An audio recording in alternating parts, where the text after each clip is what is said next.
তো সূরা ইখলাস দিছিল আল্লাহ মোহাব্বত কইরা। হুজুর বলবে আল্লাহর পরিচয় মানি, আমি আল্লাহর পরিচয়, কিন্তু সূরা ইখলাস দিছিলেন আল্লাহ মোহাব্বত কইরা। মোহাব্বত বুঝেন? যে যাদেরকে কোরআন দিলাম এরা কোরআনের সওয়াব ছাড়া, খতমের সওয়াব ছাড়া আমার কাছে চলে আসবে, এটা হয়তো হয় কি কইরা, এটা সম্ভব তো সম্ভব কি কইরা, সওয়াব ছাড়া আমার কাছে কিভাবে চলে আসবে খতমের সওয়াব ছাড়া।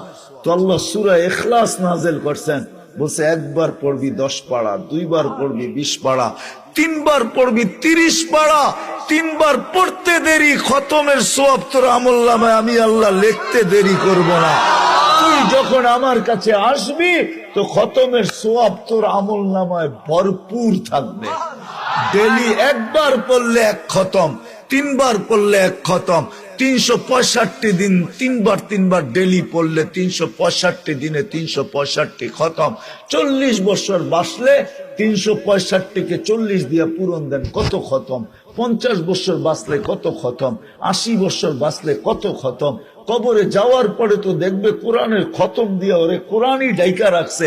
সমস্ত আজাব সাজাব রে বলবো দূরে সর, আমি কোরআন। হাদিসে আছে, হাদিসে আছে, আমার কথা মেনে নেন। উলামাদেরকে বলি তালাশ করে নেন, হাদিসে আছে কোরআনের সাথে যার মহব্বত হবে, অগাধ ভালোবাসা হবে, পড়তে পারে না এইভাবে শুধু পড়বে কোরআনকে, কসম খোদার কবরে যাওয়ার পরে কোরআন ওরে ডাইকা নিবে। ফেরেশতা জিজ্ঞাসা করবে তুই কে? চিনিস না? আমি কোরআন, আল্লাহর কালাম। যা জিজ্ঞাসা করবি আমাকে জিজ্ঞাসা কর, কাগজ আমাকে দে, আমি জবাব লেখা দেই।